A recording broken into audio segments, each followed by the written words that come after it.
আমাদের মুসলমান ভাইরা, মুমিন ভাইরা, আমরা সকলেই আনন্দিত যে এই নবীর উসিলায় আল্লাহ তাআলা তার উম্মতের মর্যাদা এবং শ্রেষ্ঠত্ব তিনি অনেক অনেক গুণে বৃদ্ধি করে দিয়েছেন।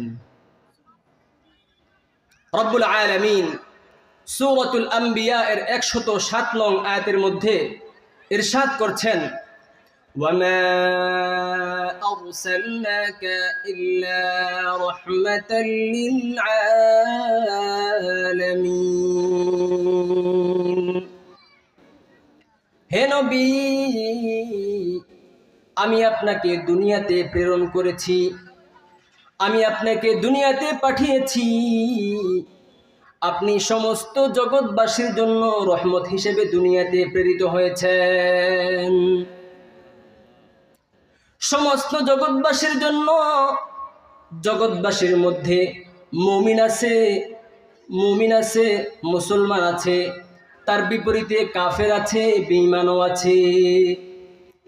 আল্লাহ তাআলা বলতেছেন, হে নবী, আমি আপনাকে সমস্ত জগৎবাসীর জন্য রহমত হিসেবে, আমি আপনাকে সমস্ত জগৎবাসীর জন্য রহমত এবং দয়া হিসেবে প্রেরণ করেছি। আল্লামা কুরতুবী রহমাতুল্লাহি আলাইহি তিনি তার তাফসীরের মধ্যে 18 নং খণ্ড 552 নং পৃষ্ঠার মধ্যে ইরশাদ করছেন, তাফসীর করে বলেছেন, রাসূল করিম সাল্লাল্লাহু আলাইহি ওয়াসাল্লাম কিভাবে সমস্ত জগৎবাসীর জন্য রহমত হয়েছেন।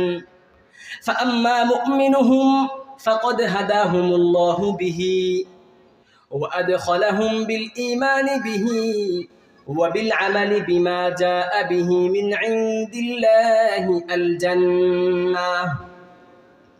যারা মুমিন হয়েছে, যারা রাসূলের দাওয়াতকে গ্রহণ করেছে, তারা রাসূলের উসিলায় ঈমান গ্রহণ করতে পেরেছে, তারা রাসূলের বদৌলতে হেদায়েত পেয়েছে।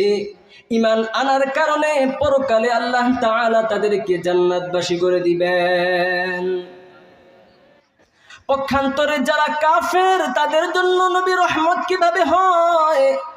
ওয়া আম্মা কাফিরুহুম ফাকাদ দাফা আনহুম আজিলাল বালাইল্লাযী কানা ইয়ানজিলু বিল উমামিল মুকাযযিবাতি মিন ক্বাবলু। আর কাফেরের জন্য রহমত হচ্ছে আমার নবী যখন প্রেরিত হয়েছেন